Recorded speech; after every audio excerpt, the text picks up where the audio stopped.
बिस्मिल्लाहिर्रहमानिर्रहीम। अस्सलाम वालेकुम नाज़रीन, मैं हूं इरफान हाशमी और आपको प्रोग्राम में खुश आमदीद कहता हूं। तमाम तारीफ़ें उस रब्बुल इज़्ज़त के लिए जिसकी तरफ हम सबको लौट कर जाना है और जिसके हुजूर हम सबको एक दिन पेश किया जाएगा। व्यूअर्स, 190 मिलियन पाउंड केस का फैसला पाकिस्तान की एक अदालत ने सुनाया तो तहरीक इंसाफ ने ऐलान किया कि अगले 72 घंटों में हम इसे पाकिस्तान की आला अदलिया में चैलेंज कर देंगे। 48 घंटे गुजर चुके हैं, कुछ घंटे रह गए हैं। गालिबन अगले हफ्ते इसको किसी भी वक्त चैलेंज किया जा सकता है। पाकिस्तान मुस्लिम लीग नून इस फैसले पर कैपिटलाइज करती हुई नजर आई कि हम इमरान खान को मशवरा देते हैं कि ये ओपन एंड शट केस है, लिहाजा आप अपील में मत जाएं। और फिर इस फैसले के फौरी बाद नून लीग ने अल-कादिर यूनिवर्सिटी के ऊपर कब्जा भी कर लिया और फिर वहाँ से स्टेटमेंट्स आती हैं कि जनाब वहाँ पे कार्टून दिखाए जाते हैं, जादू टूना सिखाया जाता है। लेकिन अगर आप सिलेबस देखें तो आपको पता चलेगा कि वहाँ पर किस किस्म की तालीमात दी जाती हैं और एक ऐसी तनकीद शुरू हो गई, यानी मज़हब को इस्तेमाल किया गया। मज़हब हुकूमत अपने साथ उलमा कराम को बिठा कर ऐलान करती है कि जनाब देखें इमरान खान मज़हब कार्ड इस्तेमाल करें। हालांकि उनके दोनों तरफ अतातारड़ साहब के उलमा कराम बैठे हुए थे जिन्होंने अपनी तकरीरें की और इल्ज़ाम ये है कि हुकूमत कहती है कि इमरान खान मज़हब कार्ड इस्तेमाल कर रहे हैं। अच्छा, ये सब कुछ जहाँ पे हो रहा था तो तहरीक इंसाफ के वकला ने, ऑब्वियसली एक स्ट्रेटजी का एक हिस्सा है, वो तमाम लकूनाज और डिस्क्रिपेंसीज जो इस फैसले के अंदर मौजूद थी वो एक एक करके पाकिस्तान के टेलीविजन चैनल्स पर बताना शुरू कर दी। मिसाल के तौर पर ये फैसले में 148 सफ़ात के अंदर जो लकूनाज थे, जो सेटलमेंट डीड थी, एक एग्रीमेंट है NCA और मलक रियाज के दरमियान, ये किसी ने नहीं देखी। ये दो पार्टीज के दरमियान है और ये किसी को इसका एक्सेस नहीं, इवन के हुकूमत पाकिस्तान को भी ये मालूम नहीं है कि इस डीड के अंदर क्या है। नंबर 1। नंबर 2 ये चीज़ थी कि जो हुकूमत पाकिस्तान कॉरेस्पॉन्डेंस जितनी भी है उसे रिकॉर्ड का हिस्सा नहीं बनाया गया, वो भी प्रोसिक्यूशन दिखाने में नाकाम रही। और फिर इसके साथ साथ जो यहाँ पर एसेट जिनको मुंजमद किया गया वो ऑर्डर्स कहाँ पर है ये भी आपको पता नहीं चलता। तो हुकूमत जिस तरह से इस केस को लड़ रही थी, पाकिस्तान तहरीक इंसाफ के वकला ने इन तमाम लकूनाज और जज साहब के माजी को और इस फैसले में जो उन्होंने गलतियाँ की इसकी निशानदही की। जो सलमान अकरम राजा साहब थे वो टेलीविजन पर बैठे और उन्होंने एक स्टेटमेंट जारी की। ये बड़ी इंपॉर्टेंट है। मैं आपको ना ये तमाम चीज़ें वन बाय वन इसलिए बता रहा हूँ क्योंकि एक डॉक्यूमेंट इस वक्त मंजरेआम पर आ गया है और इस डॉक्यूमेंट के अंदर बाकायदा तौर पे कुछ क्लेम किया जा रहा है कि ये पैसा बरतानिया की नेशनल क्राइम एजेंसी ने हुकूमत पाकिस्तान को नहीं बल्कि सुप्रीम कोर्ट में डायरेक्ट भेजने की शर्त पर दिया था कि ये सुप्रीम कोर्ट में जाएगा और उनके अकाउंट में ये लैंड करता है। अच्छा, अब सलमान अकरम राजा साहब क्या कहते हैं? सलमान अकरम राजा साहब ये कहते हैं कि 148 सफ़ात की जजमेंट पूरी पढ़कर आया हूं, पूरे पाकिस्तान के वकला को चैलेंज करता हूं कि मुझे गलत साबित करें। मलक रियाज की फैमिली ने डायरेक्ट पैसे सुप्रीम कोर्ट के अकाउंट में जमा करवाए। काबीना का इसमें कुछ लेना देना नहीं था। काबीना ने NCA मुआहदे को खुफिया रखने की मंजूरी 3 दिसंबर को दी, जबकि सुप्रीम कोर्ट के अकाउंट में पैसे 29 नवंबर को काबीना के फैसले से पहले आना शुरू हो गए। यानी काबीना का फैसला बाद में, पैसे अब पहले आ रहे हैं। तो इसका मतलब ये हुआ कि बरतानिया की नेशनल क्राइम एजेंसी और हुकूमत पाकिस्तान के दरमियान कहीं ना कहीं अंडरस्टैंडिंग ज़रूर डेवलप हुई कि हम पैसे भेज रहे हैं और बाद में उसे काबीना के ज़रिए जो है एक अप्रूवल दी जाती है। तो ये एक ऐसी निशानदेही है जो सलमान अकरम राजा साहब ने इस केस के हवाले से की। दूसरी चीज़ इसके अंदर ये थी कि फैसले के मुताबिक यूनिवर्सिटी और ट्रस्ट वजूद ही नहीं रखते। यानी इस पूरे फैसले में यूनिवर्सिटी को आपने तस्लीम नहीं किया, ट्रस्ट को आपने तस्लीम नहीं किया। और ये भी सलमान अकरम राजा साहब कहते हैं कि जैसे वहाँ पढ़ाने वाले बच्चे और इमारत एग्जिस्ट ही नहीं करती, ऐसे ऐसे किरदार उलमा सामने लाए गए जिनका कोई ताल्लुक ही नहीं था कि पहले हकाइक जान लें। तो ये कितना बड़ा भोंडा फैसला है। सलमान अकरम राजा साहब के ये तमाम बातें उन्होंने की हैं। व्यूअर्स, अब आ जाते हैं, एक क्लेम किया जा रहा है, ये अमेरिका से अहमद नूरानी ने इसके ऊपर पूरा एक व्लॉग किया और then there is something else जिसे मतीउल्लाह जान साहब वो 45 नंबर जो शिक है वो लेकर आए और उसके बारे में वो क्या कहते हैं। ये बड़ी एक इम्पॉर्टेंट तहरीर है और इसका ताल्लुक पाकिस्तान तहरीक इंसाफ के इस केस के साथ क्या है, ये मैं आपके सामने कुछ चीज़ें आगे चलकर रखूंगा और कुछ इंतहाई अहम सवालात हैं।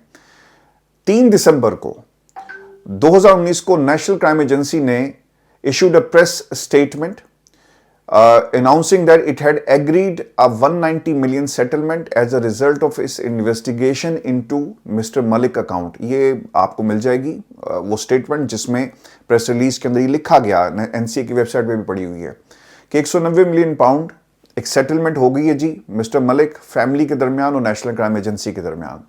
The settlement included a UK property और उस प्रेस रिलीज के अंदर वन हाइड पार्क का जिक्र किया जा रहा है कि इसे सेटलमेंट की मद के अंदर हम इसे शामिल कर रहे हैं, जिसकी वैल्यू जो है वो 50 मिलियन लगाई गई and all the funds in the frozen accounts. और फिर इसके अलावा बहुत सारे जो पैसे थे बाकी जो 190 मिलियन पाउंड का जो बाकी रकम थी वो एक मुंजमद अकाउंट के अंदर मौजूद थे. The settlement was underpinned by a framework agreement dated 6 November 2019 between the NCA and Mr. Ali. Mr. Ali जो इनके बेटे हैं मलिक रियाज साहब के और NCA के दरमियान एक फ्रेमवर्क एग्रीमेंट था कि ये पैसा पाकिस्तान कैसे मुंतकिल किया जाएगा.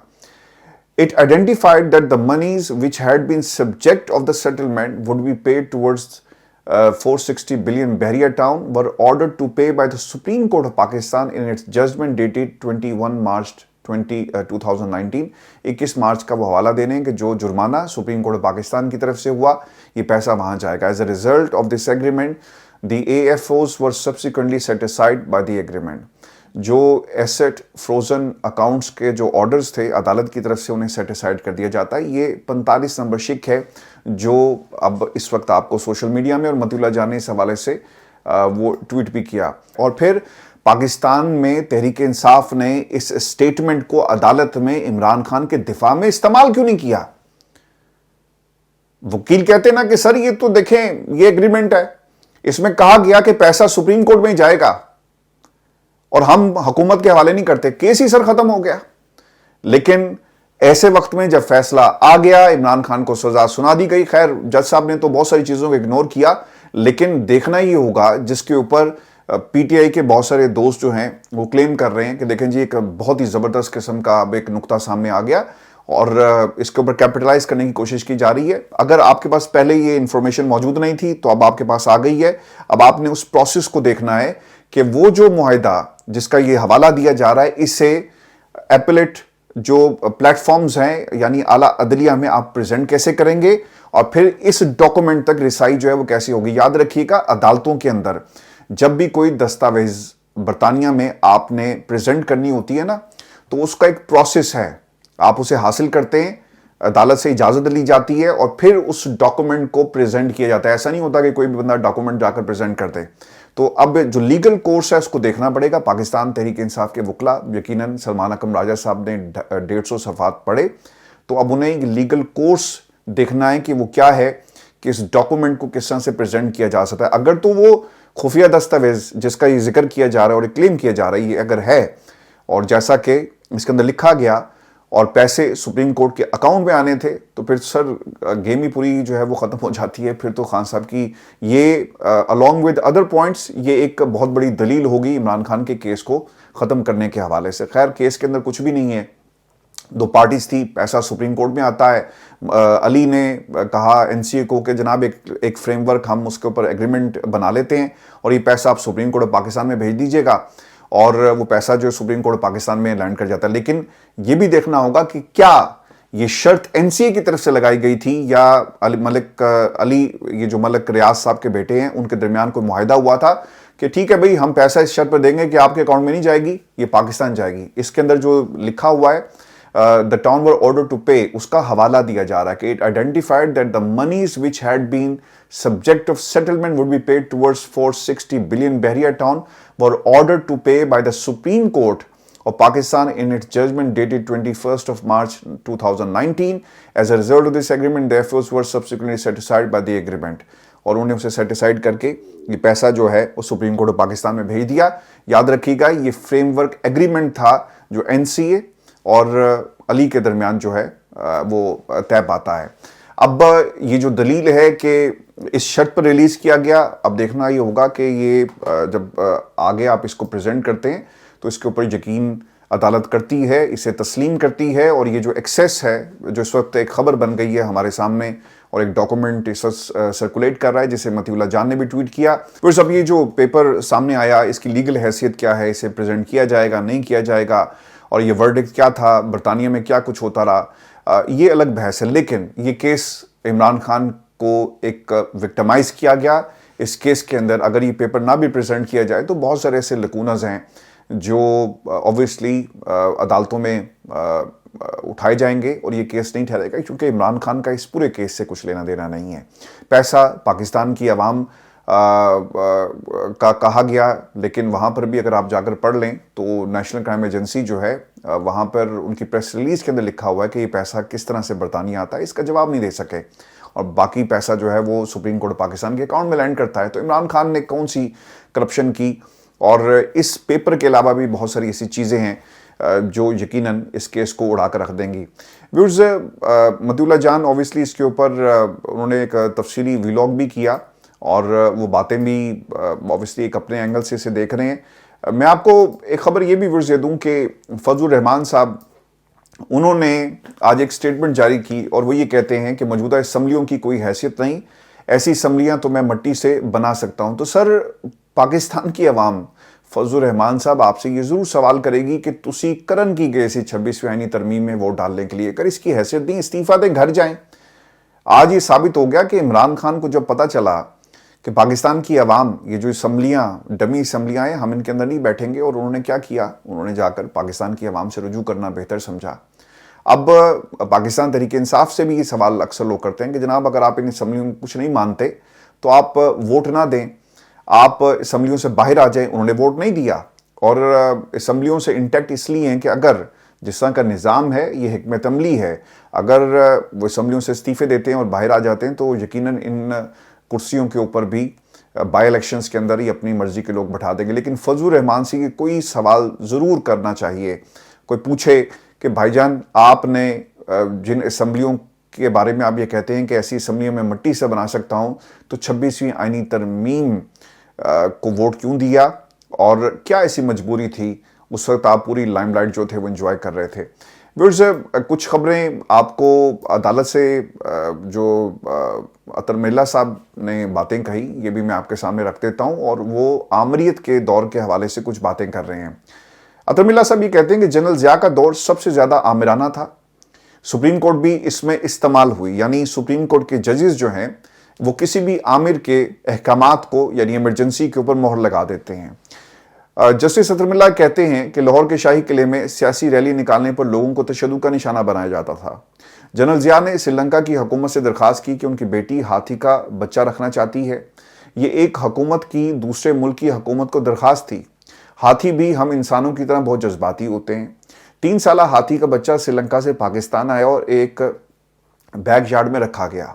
ہاتھی کا بچہ بڑا ہوا تو انہوں نے فیصلہ کیا کہ اسلام آباد میں چڑیا گھر بنایا جائے اور اسے وہاں رکھا جائے. حکمران اسی طرح کرتے رہے. پچھلے 77 برسوں سے اس ملک کے ساتھ سر یہی ہو رہا ہے. اس ملک کو شکار گاہ میں کنورٹ کر دیا گیا. یہ لوگ جو ہیں وہ شکاری ہیں اور ہم شکار ہیں. ہمارے مستقبل کا شکار کیا جاتا ہے، ہمارے آنے والے کل کا شکار کیا جا رہا ہے، اور صرف اپنے بچوں کے لیے. انہوں نے نا ایک سیاست کو ایک بزنس امپائر میں کنورٹ کر دیا ہے، اور ایک رننگ بزنس ہے ان تمام خاندانوں کے لیے، اور اس چلتے بزنس کو انہوں نے سیاست کا نام دے کر اپنے بچوں کو نا لانچ کرتے ہیں. کبھی آصفہ بھٹو کو لانچ کیا جاتا ہے، کبھی جنید صفدر کو لانچ کرنے کی بات کی جاتی ہے، کبھی مریم کو لانچ کر کے وزیر اعلیٰ بنا دیا جاتا ہے. تو خاندان کے لوگ سیاست کے اندر آپ کو کچھ حکمران خاندانوں کے بچے ہی آپ کو نظر آتے ہیں. اور مجھے کوئی حیرت نہیں ہوئی کہ اگر ملک کے سربراہ نے اپنی بچی کے لیے ہاتھی کا بچہ مانگ لیا کہ آنگن میں پھرے گا اچھا لگے گا، تو یہ سر کوئی نئی بات نہیں ہے. تو یہ شکار گاہ ہے اور یہ شکاری ہیں اور ہم شکار بنے ہوئے ہیں. ایک تصویر جی آصفہ بھٹو کی، چونکہ یہ بزنس امپائر ہے اور اپنے آپ کو لانچ کیسے کرنا ہے. پچ ان کی کیا تھی کہ دیکھیں آصفہ بھٹو جو ہے وہ فرسٹ لیڈی اور اسے بے نظیری کے ساتھ کمپیئر کیا گیا. پاکستان کے بے شرم میڈیا کو باقاعدہ طور پر انسٹرکشنز آئی کہ آپ دیکھیں جی آصفہ کی جو پہلی تقریر ہے آپ نے بے نظیر کے ساتھ کمپیئر کرنا ہے. پورا پاکستان کا بے شرم میڈیا جو ہے وہ آصفہ کی تقریر کو کمپیئر کرتا ہے اور پھر فرسٹ لیڈی کا خطاب دے دیا گیا. تو یہ ملک ایسا لگتا ہے کہ شاید ان کے بچوں کے لیے بنایا گیا تھا. ایک تصویر ہے جی लिंडा मॉर्गन ने ऐसे ट्वीट किया, वो कहती हैं कि how does it feel having selfie sitting in a 150K range rover brought from the illicit money surrounded with the people who earns less than $1 a day। $1.5 की गाड़ी में बैठकर आप एक तस्वीर लेती हैं, सेल्फी, बाहर लोग बेबसी और की तस्वीर बने हुए हैं और आपकी तरफ हसरत भरी निगाहों से देखते हैं और आपके चेहरे पे मुस्कुराहट है, और this is what the Pakistan is, और आप लोगों ने पाकिस्तान को ये बना दिया। तो ये बिजनेस एम्पायर सिर्फ इस ख़ानदान की नहीं है, दूसरे ख़ानदान की कहानी भी आपको सुना देता हूँ। मैंने ना मरीम के ऊपर कभी इस किस्म की तनकीद नहीं की कि टिकटॉकर और सब कुछ, लेकिन ये सब कुछ पाकिस्तान का मीडिया दिखाता है, इनकी अपनी गलतियां हैं। बहुत सारी ऐसी वीडियोस मौजूद हैं जिसमें कैमरे को देखकर ये अपने अंदाज और बोलने का जो फन है वो सीख कर आते हैं और फिर पोस्ट किया जाता है। और किस तरह से, ये आप देख लें कि मरीम नवाज की एक वीडियो इस वक्त जी सोशल मीडिया पर वायरल है और उसमें वो कैमरे को देखकर वो गले किसी खातून से मिल रही है। आई डोंट नो इसकी स्टोरी क्या है, लेकिन इसके ऊपर पाकिस्तान का मीडिया जो है वो बाकायदा तनकीद कर रहा है कि ये सिर्फ और सिर्फ जो है सोशल मीडिया पर अपनी प्रेजेंस दिखाने के लिए ये सब कुछ किया जा रहा है। देखें, जब तक आप आवाम के साथ अपने आप को कनेक्ट नहीं करेंगे ना, तो आपको फिर टिकटॉक की ज़रूरत ही पड़ेगी। और टिकटॉक आप बनाएं, जो मर्जी करें, लेकिन टिकटॉक के ऊपर लोग आप पर तनकीद कर रहे हैं, आपके आवाज़ हक में आवाज़ जो है वो नहीं उठाई जा रही। तो ये इस वक्त पाकिस्तान के अंदर हो रहा है। मैं कुछ खबरें आपके साथ और भी शेयर कर दूं, और ये डील का मामला है और इसके ऊपर एक स्टोरी की है जी इंसार अब्बासी साहब ने, और वो ये कहते हैं कि इमरान खान ने अपनी ताज़ा गुफ्तगू में फौजी कमान को हदफ बनाया। इससे PTI और हुकूमत बिमा एस्टेब्लिशमेंट के माबैन जारी रस्मी मुज़ाकरात और पसे पर्दा बातचीत दोनों को खतरे में डाल दिया है। बातचीत करने वालों को मालूम होना चाहिए कि यहाँ लोगों के घरों को तोड़ा गया, फवाद चौधरी ने जिसका जवाब दिया, खवातीन और बच्चों से बेहूदगी की गई, लाखों छापे और हज़ारों गिरफ्तार हुए, तशद्दुद का निशाना बने। ऐसे माहौल में अगर एक ट्वीट से मजाज बरहम होता है तो इस पर अफसोस ही किया जा सकता है। मेहरबानी करें, मुल्क को वापस पटरी पर डालें, और इमरान खान से बातचीत ही वो रास्ता है जिस पर पाकिस्तान सियासी इस्तेहकाम हासिल कर सकता है। मेरी ना कल अमेरिका में कुछ दोस्तों से बात हुई और मैंने उनसे ये सवाल किया कि ये जो मुलाकात हुई है इसके बारे में बताएं। तो सर, वहाँ से खबर ये आ रही है कि ये मुलाकात हुई और बुलाया गया और 1.5 घंटा ये मुलाकात जारी रही। अब देखें, ये सवाल जो है ना कि इस्टेब्लिशमेंट ने बाद में इसके ऊपर सिक्योरिटी ज़राए से खबर भी आ गई कि जनाब ऐसी कोई बात नहीं, कोई मुलाकात हुई है, लेकिन उसमें कभी भी सियासत पे बात नहीं हुई और कोशिश की गई, उन्हें कहा गया कि आप पाकिस्तान की हुकूमत से बात करें। आपका 77 सालों जो रिकॉर्ड है वो हमें अगर वो क्लियर होता और वो अगर पाकिस्तान की सियासी जमातों से बात ना कर रहा होता या फिर कठपुतलियां ना खड़ी की जाती, तो हम ये तस्लीम कर लेते कि खबर सच्ची है कि जनाब जो सिक्योरिटी ज़राए से आए कि आप जाकर हुकूमत से बात करें। 77 वर्ष की तारीख ये बताती है कि आमिरों ने पाकिस्तान के अंदर सियासी जमातों को कैसे बनाया, कैसे फैसिलिटेट किया, अपनी मर्जी की हुकूमतें बनाई, और जब भी आवाम की ताकत आपके सामने थी तो आपने अपनी ताकत से उसे रोन दिया। आप फॉर्म 47 की हुकूमत को देख लें। अब पाकिस्तान की सहाफत में वो तमाम नाम जो हुकूमत या फिर इस्टेब्लिशमेंट की हमेशा से नुमाइंदगी करते रहे और टीमें बदलते रहे हैं, अब तो वो भी चीख चीख कर ये कह रहे हैं कि जनाब बंद गली है और रास्ता तलाश करने की कोशिश की जा रही है। पाकिस्तान की इस्टेब्लिशमेंट चाहती है कि इस पूरे मसले से किसी तरह निकला जाए, लेकिन उन्हें रास्ता नहीं मिल रहा। और अब ये जो मुलाकात हुई, कोई अगर ये कहे ना कि जनाब सिक्योरिटी पर बात करनी थी और इसलिए उन्हें बुलाया गया, तो कोई सवाल इनसे करे कि ये कौन से दिफाई तज्जियाकार हैं जी बैरिस्टर गौहर जिनको बुलाया गया, या फिर कौन सी ऐसी इनके पास डिग्री थी जो सिक्योरिटी अमूर के ऊपर इनका होना वहाँ पर बहुत ही ज़रूरी था। ये सिर्फ और सिर्फ पाकिस्तान के अंदर आपको ऐसी स्टेटमेंट्स मिलेंगी, लोग कहते हैं कि जनाब अब डायलॉग ख़त्म हो जाएगा। वो तो पहले ही चाहते थे कि डायलॉग जो है वो आगे ना बढ़े, और हुकूमत ये चाहती थी कि किसी भी लेवल पर कोई हमने बहाना मिले और हम इसको उड़ा कर रख देंगे, देखें इमरान खान तनकीद कर रहे हैं लिहाजा हम अब बात नहीं करेंगे। तो फिर पाकिस्तान की इस्टेब्लिशमेंट के पास कोई और ऑप्शन मौजूद नहीं है माँ सिवाय इसके कि वो इमरान खान से बात करें। ये हमारी आज की एक मुख्तसर सी वीडियो थी, इतवार का दिन है। मैं आपको ना जाते जाते एक खबर ये भी दे दूं कि हमने एक अपना नया चैनल आज रात से हम लॉन्च करने जा रहे हैं, और इसके ऊपर सिर्फ डॉक्यूमेंट्रीज, एक्सप्लेनर वीडियोस मिलेंगी किसी भी टॉपिक के ऊपर। ये सिर्फ पॉलिटिक्स से रिलेटेड नहीं होंगी, और इंशाल्लाह जो पहली वीडियो है امریکہ سے فون آئے گا ریلیز عمران خان کے ٹائٹل سے. ہم آج اس کو لانچ کرنے جا رہے ہیں. آپ تمام دوستوں سے ریکویسٹ ہے کہ اس نئے چینل کو میں اس کا لنک بھی انشاءاللہ اگلی ویڈیو میں دے دوں گا. آپ اسے سبسکرائب کریں تاکہ جلد سے جلد ہم اسے لانچ کر سکیں. اور یہاں اس پلیٹ فارم سے آپ کو جس طرح خبریں ملتی ہیں اسی طرح ایک اور پلیٹ فارم جہاں پہ ڈاکومنٹریز اور ایکسپلینر ویڈیوز کے ذریعے آپ تک حقائق ہم اسی طرح پہنچاتے رہیں. اپنا خیال رکھیے گا. اجازت دیجیے. اللہ نگہبان.